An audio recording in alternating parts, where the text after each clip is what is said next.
Following a huge weekend and win last time out at their home race at Monza, Ferrari have come to the Hungarian Grand Prix weekend in high spirits. They can now start to truly build a title challenge. Equally, however, Audi, although having once again thrown away a strong result after a good qualifying, have said they are at least happy they scored the most championship points as a team in Italy. Meanwhile, Red Bull have come to Hungary with a raft of updates for their car, and Christian Horner is optimistic his team can keep fourth place in the Constructors and improve on it if they play their cards right on strategy.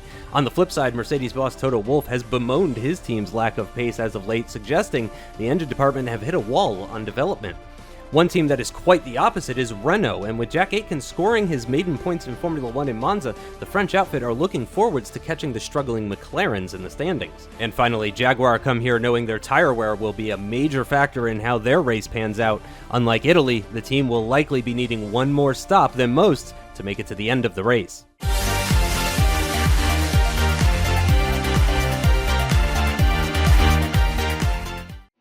It's time to take a look at the starting grid for the 2021 Hungarian Grand Prix, and we start with a wave of deja vu as the Audis lock out the front row with just 100th of a second between them, but this time it's Max Verstappen who will start from pole and Sainz alongside as they look to hold on to their qualifying positions for once.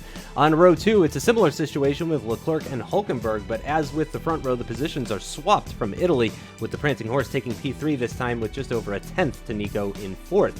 Antonio Giovinazzi will start a bit higher up this time from P5, but is once again disappointed to be beaten by his teammate over one lap, and completing the third row is Stoffel Van Dorn as the lead Jag for this race. Row 4 is an all Red Bull affair with Gasly getting the better of Kari, but with just 11 thousandths between them, continuing their trend of being some of the most evenly matched teammates on a Saturday. Rounding out the top 10, it's championship leader Aarava in the second Jag from 9th, and once again making it into Q3, it's Wehrlein, meaning all 4 Chevy-powered cars made it into the front half of the grid. Row 6 is all silver arrows, with Vettel getting the better of Schumacher and the higher downforce required at Hungary, putting them comfortably ahead of their sister team Monster Rehab this time out, but McLaren's struggles continue after scoring just 8 points in the first 5 races, as Ricciardo could only manage P13 on row 7, alongside Jack Aitken, who is riding the high from his first points. Sophia Flörsch finds herself in 15th, just ahead of the BMW Williams of Ocon, who managed to reach the dizzying heights of row 8, and he's thrilled to be starting ahead of Russell in 17th and Bottas in 18th, who was a shocking 3/10 off his teammate. Despite Ocon's performance, Sergio Perez could only manage 19th with a 2/10 gap to his French teammate, but his struggles were nothing compared to the shocking lap set by Lando Norris, who was the only driver in the 119s at the end of qualifying on Saturday.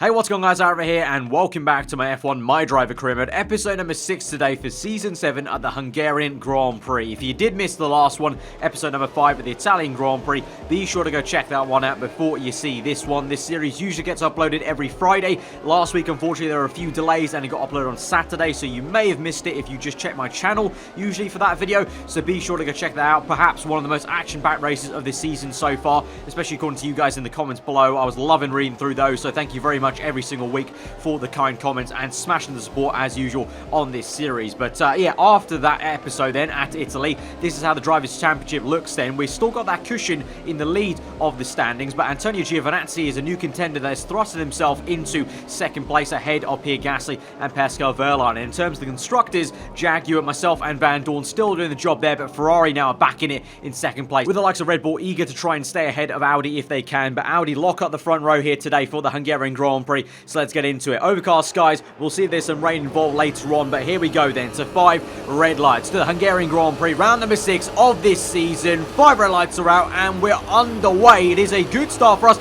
compared to our teammate Stoffel Van Dorn, who bogs down. Good work, getaway there for Antonio Giovinazzi, I can see on the left-hand side, trying to maybe squeeze through on Charles Leclerc. Doesn't work out. It's 3 wide there between Hülkenberg and Sainz. Verstappen out in the lead. We tried to make something work into turn 1, but Nico Kari's done well to defend and squeeze out to the curbing. Fair play to him, and so we're in P9 for now until we dive it to the inside then of the next long left-hander. Going to squeeze him out, open up the steering wheel, and we're up into P8 then, and now it's all single file at the moment as we go in towards that sector 2 with Monaco without the barriers, really, they say, and that's Verstappen in the lead then from Hülkenberg. It looks like in second place has done really well then to get up to second, ahead of what looked to be one of the Ferraris actually, I think. So Carlos Sainz off second place, not a great getaway, so there goes Hülkenberg, and it is indeed Charles Leclerc then in third place with Carlos Carlos Sainz in 4th. So a really poor getaway, and essentially Hulkenberg and Carlos have swapped positions then, with Antonio Giovinazzi then tucking in behind the Spaniard in P5. Van Dorn close behind now at the moment on Giovinazzi, as similarly I am to Pierre Gasly. So here we go. Can we try and make a move on our former teammate from Season 4 as we go on to lap 2 then? All still single file. The DRS not activated yet, but we're going to make a pop to the inside, dive into turn 1, hit the apex, but we've got Gasly still on the outside there with the proximity arrow lit up in red. We're going to try our best though, as we're just going to keep to the racing line. He's the one on the inside, and he dives it to the inside and brakes as late as he dares. That's forced us wide, but we're going the long way round, and we have managed the long way round, still having to lift off a tad to give him the room because he's still there on the outside, and I'll turn to the inside for the next blind left hand to up the crest. He's got it, but we make essentially a switchback move by braking a little bit earlier, and then we're still going side by side up the hill, but we've been slightly compromised on the left hand side. Berline there in the background might make a move, but not before I go down the inside then into the chicane. We leave Gasly the room, effectively set ourselves up for a really nice switchback move then on him in the second phase of that chicane. We open up the steering wheel once again to straighten up the car and kind of control the oversteer, and we've got that overtake once made once and for all. And now we've got behind Gasly having to go side by side with Berline, so my two former teammates are going wheel to wheel there, and Gasly just about staying ahead of the German, I think. Meanwhile, up ahead, this is Stoffel Van Dorn, my teammate up the road, and now with a bit of a gap to myself so he can relax somewhat and just focus on the car ahead of him, which is Antonio Giovinazzi. So Van Dorn doing well. DRS will be activated, of course, on this lap, so he's closing in on the Italian here, and oh god, no, into turn 1, he's smoking away, and I think that might be him out of this Grand Prix, surely. I don't think he'll be able to continue on. He goes wide, and yep, that's him parking up there, and so early on, only 3 laps gone, and Stoffel Van Dorn is out of the Hungarian Grand Prix. Okay, Arif, Stoffel's just had to pull over, as you would have seen. We don't know what caused the engine failure, but we'll try to keep you updated if anything starts to look odd on our side of the garage. So that's an absolute disaster then for Stoffel Van Dorn out of this Grand Prix, only 3 laps in to the race, and that's not the first time that's happened then. Obviously, the first time he went out early from a Grand Prix was back at the Bahrain Grand Prix for the opening round of this season, so clearly not the issues completely resolved then. It's come back to bite us now in round 6. Meanwhile now, as we move back to our POV on lap 4, we're fighting Pierre Gasly still. He comes very aggressively to the inside there and still managed to poke his nose in there, and he's not giving up that inside line. I tried to squeeze him as aggressively as I could to the inside to maybe scare him out of the way, but he's not having any of it, and he stayed ahead, and into the next corner we just can't get it on the left hand side. I had to stick behind him, and now he's kind of backing us up somewhat into Pascal Wehrlein, who is still ahead of Nico Kari, but if we're not wary we might be attacked by Wehrlein, so I need to try and get a move on here and try and get back past Gasly. But you can see on lap 5, just not possible. Into turn 1 we get so close on the braking. Obviously the Jaguar car, a better chassis overall I feel compared to the Red Bull car, but he's just got that oomph and power from the Chevrolet unit that's been developed really well throughout the season so far, and so we just don't have the legs on lap 5. And on to lap 6 we just take a look at the race lead. It's Verstappen still leading the way. That was Hulkenberg in P2. P3 is still Charles Leclerc, who is ahead of Carlos Sainz. We can see Sainz still on the back of the youngster in the Ferrari there, not giving up that position and keeping the pressure on the youngster, with Giovinazzi just about lagging behind there in what would be around P5, I think that is, if I count correctly. So now we move on to on towards lap 8 this will be, and we're still chasing down P6, Pierre Gasly, DRS wide open, Rich Biggs going, and this time though looks like we might have the legs. Gasly goes somewhat defensive, but then ultimately goes back to the racing line, allows us to send it to the inside there, and he's gone really deep into that corner himself. I think he messed up the brake zone somewhat, and we're up into P6 with a fairly easy move actually, you know, going on the exit then, just putting the power as early as we could, and we're up the order then. We now cut to Nico Hulkenberg at the end of that lap, coming into the pit stops then earlier than anyone else. Verstappen still going on in the race lead, you can see, as we move on to his perspective on lap 9 there into turn 1. You can see behind him the gap he's got at the moment, so a very commanding lead at the Hungarian Grand Prix. But there is that fight still and train of Charles Leclerc, Carlos Sainz, and then Antonio Giovinazzi, so a Ferrari sandwich with the Audi filling in the middle. As we now move back to our POV, and you can see we're now up into P5 due to Hulkenberg making that earlier pit stop, and so maybe the Haas suffering from a bit more tyre wear than they thought, because I think we're going to go a few more laps longer, to about a lap 10 at least, or lap 11, you know, and it looked like generally so far this season the Jaguar cars had the worst tyre wear, so surprised really the Haas has come in that early. But now we move on to lap 10, you can can see Leclerc's come in, Verstappen's come in, and we are also going to join them. So it's going to be Carlos Sainz and Giovinazzi that will be 1-2 at the moment in this race as they continue on, along with Pierre Gasly as well. Wouldn't be surprised, you can see both the Red Bull cars going on there, Kari and Gasly in formation there. So I would not be very surprised if the two Red Bull cars went on a lot longer and maybe strapped on the set of medium tyres, trying a very bold one-stop. It would be quite bold. They'll have to do a lot of time management, but we've seen so far this season the Red Bull chassis has been very kind on its tyres, and that's obviously how they got that amazing 1-2 back at the Austrian Grand Prix for round number 4. So, you know, if they can make it work, fair play to them, and we're going to have to, you know, not just me, but, you know, the Audi guys, the Ferrari guys, we're all going to have to make that work and have to, you know, really pick up the pace and try and re-overtake them if they are one pit stop less than us and they've got track position. And speaking of you know, that whole scenario, it means we have to try and dispatch this traffic as fast as we can. So Sergio Perez, he's not in the same race as us by any means of the imagination. So we go round the outside of him. He's on the medium tyre since the start of this Grand Prix. It's a really nice move round the outside, and it's still a tricky one to make there because he was still defending quite hard. You know, he's got track position. That was for a legitimate position. There's no blue flags involved there, so a very tricky move to make, but nonetheless we have made it, and very satisfying indeed round the outside then as we now move on towards lap 11. And you can see coming out the pit lane now, and it's Antonio Giovinazzi ahead actually of Carlos Sainz. So the Ferrari pit crew have done a wonder to jump the Audi guys in the pit lane. They come out just behind one of the Renaults there. As we come into turn 1, we can see Sainz a lot clearer now up the road, so we've gained a decent amount of time there actually on those two. So the undercut worked well for us, pitting a lap or two earlier. As now we swing through onto lap 13. This will be up ahead. You saw there that was Charles Leclerc ahead of one of the Renaults, and the second Renault is just ahead of Giovinazzi now, but Giovinazzi is going to open the DRS and into turn 1, try and dispatch him round the outside. It's Valtteri Bottas that is, and Gio round the outside. It's going to be close though. Bottas still putting up a decent fight, but ultimately he tucks in behind. But myself and Sainz still stuck here with DRS open for both of us. We send it to the inside though of Carlos. We're going to catch him napping somewhat. He's too focused on Bottas up ahead. We're going to try the move, but he's made some contact with us. We have to lift off there, and Sainz stays ahead for now in P9. We're going to have to try and wait patiently. We've got yellow flags up ahead. Oh my god, there's a monster rehab car, I think of Sevilla Flores, that was spun around there on the left hand side, so we couldn't make anything happen up the crest. But now as we move later into that same lap into the entry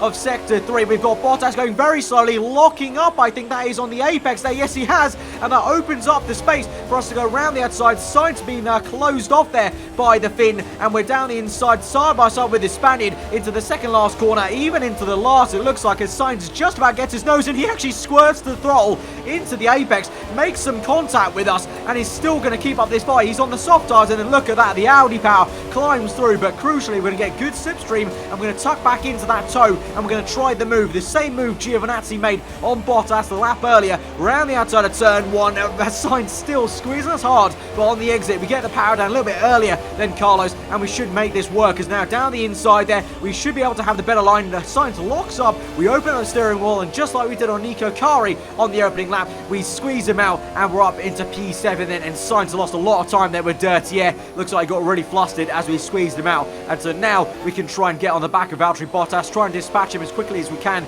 Like with Sergio Perez, we have to get these moves done as early as possible. Obviously, fighting with Sainz, he's going to put up a mega fight. Obviously, he's in an Audi car, but the cars like this, the Renault, we should be able to dispatch quite quickly. And there you go, down the inside then, no dramas whatsoever, and we're up into P6. And now we've got a lot of clean air to maybe try and catch Antonio Giovinazzi then up the road in the first of the Ferrari cars we've seen this afternoon. Meanwhile, though, on the same lap that was, as we went through into the last few corners, that was finally, you saw Pierre Gasly into the pit lane then. Meanwhile, Max Verstappen retakes the lead of the Grand Prix. That's Gasly into the pits then from what was his lead of the GP earlier. But as I did mention, he went a lot longer on that stint. You know, he's gone 14 laps on those super soft tyres, so I would not be surprised if he's gone to mediums and he's going to try that very ambitious one stop. Meanwhile, though, the two Ferraris go ahead into P2 and P3. We come through into turn 1 just ahead of Carlos Sainz, and also Pierre Gasly slots in behind the Spaniard, and the Frenchman is on the medium tyre. So there you go. It looks like Nico Kari as well is on medium. So both the Red Bull guys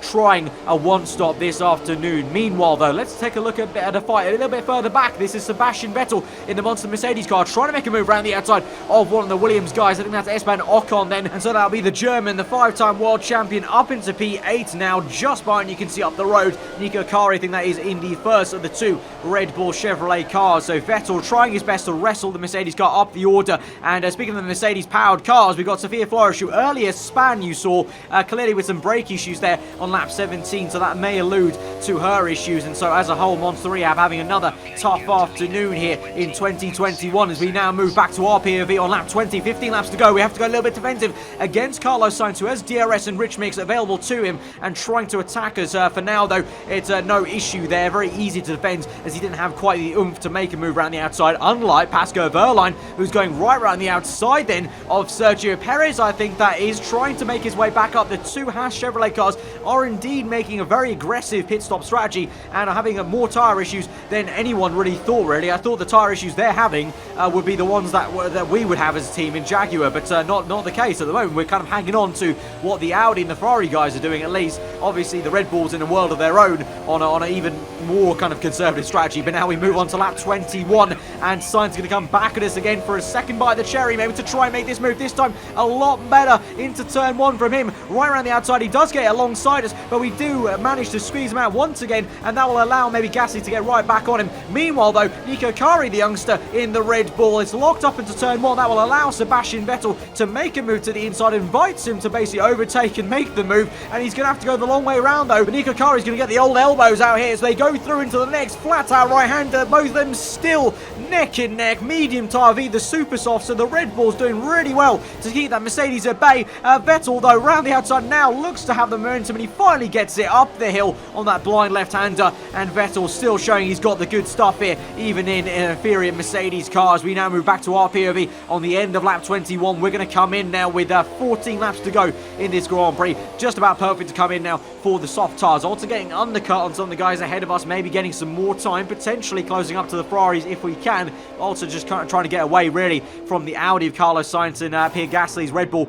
Both of them, nose to tail pretty much right behind us there at the very end of that stint. So on lap 22 now, strapping on the yellow wall soft tyres there, and the same can be said of Sebastian Vettel. I think that is in the background there. So Vettel, as I said, doing really well to still be within an earshot of all of us for the good point-paying positions, right in the middle and the thick of it in the top 10. Meanwhile, though, on lap 23, looking again to some action further back again, kind of following the progress of the Haas cars, going round the outside, the Haas does of the Renault, and you got the McLaren just ahead, and also another Williams. So really the Haas Chevrolet guys will be a bit frustrated that they're kind of in the midst of this battle, which is pretty much the solidified midfield kind of lower end fight there. And as the McLaren comes in, I think that's Nico Hulkenberg just getting ahead of the Renault of Jack Aitken. Now meanwhile, lap 24 then, as we go on through the laps in this Grand Prix, then as we go through the pit stop phases, we've got the first pit stops for the top end guys. We've got one of the Ferraris of I think that's Charles Leclerc in, as Antonio Giovinazzi continues on to now take second place in this Grand Prix. Meanwhile, Max Verstappen still going on as well in first place there, but you can see the difference in terms of where he is on track to Antonio Giovinazzi.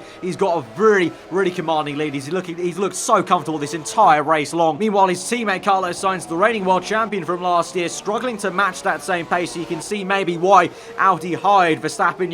Apart from all the bad luck, he is a brilliant candidate to be in that Audi car, but it just hasn't come for him so far this season. But this might be the day with 10 laps to go now in this Grand Prix, looking very good for the race lead, whereas Sainz, well, still may have some work to do to try and maybe jump myself and keep Pierre Gasly at bay, because Gasly's still kept in there and is still lurking. You can see as they move into the second last corner, and Gasly, actually, I want to say, I don't want to tempt fate, but Gasly looks like he might be even sizing up a move soon enough, as they both continue on for one more lap here at least, as you've got both the final Ferrari cars now into the pit lane as Giovinazzi came in then. And so now Gasly with DRS open, you could see actually might close up into turn 1. So if Sainz is not too careful, then Gasly may make a move on him soon enough. And now you can see that is Verstappen already out to the pit stops then, and he's already got ahead of Carlos Sainz. So you can see just the pace difference that Verstappen has had over Sainz this entire race weekend. Now moving on to lap 27, I mentioned this dynamic earlier before, but with the two Red Bulls making a one-stop work, the two stoppers are all going to have to try and get round them if they're not already ahead on track. And so you can see that is Charles Leclerc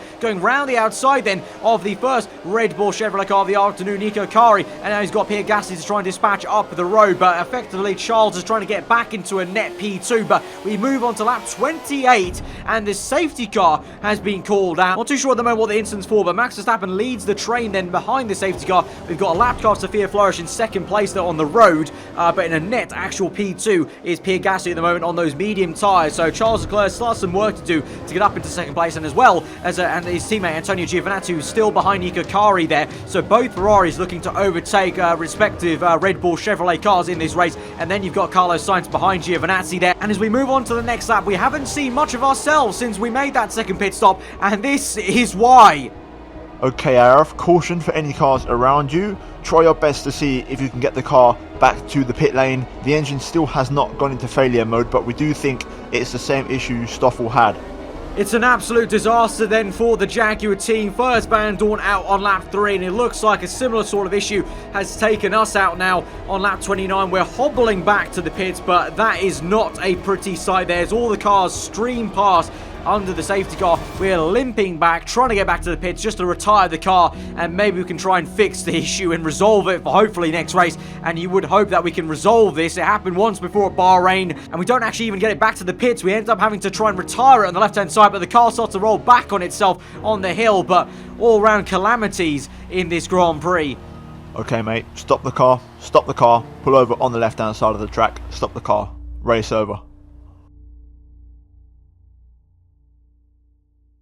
But the show will go on. We've got 5 laps left in the Hungarian Grand Prix, and as the safety car is in this lap, it's green, green, green, and Max Verstappen leads the way ahead to Pierre Gasly. Then as Sophia Flores gets out of the way, being lapped by all those cars down the pit straight. You've got a very close Charles Leclerc right behind Gasly, and then the same formation of Nico Kari and Antonio Giovinazzi. Meanwhile, though, it's Pascal Wehrlein with a double overtake there on the Renault, and George Russell, that is, in the other Monza Rehab car, and Wehrlein is up the order now. It's right on the back of Carlos Sainz, so Wehrlein, from what was outside of the points earlier on in this race, has turned his race around and has really used the safety car to good effect, and so Wehrlein is back in some decent points now in this race. Now we move on to lap 31, the next lap now, and Charles Leclerc finally has the overspeed to make the move round the outside of turn 1, being a popular place to make the moves this afternoon, the Hungarian Grand Prix, and he's going to be up the order, I think, into P2. Yes, he will, as they come through the crest on that blind right-hander then from that panning shot, and he's up into P2. And now Antonio Giovinazzi,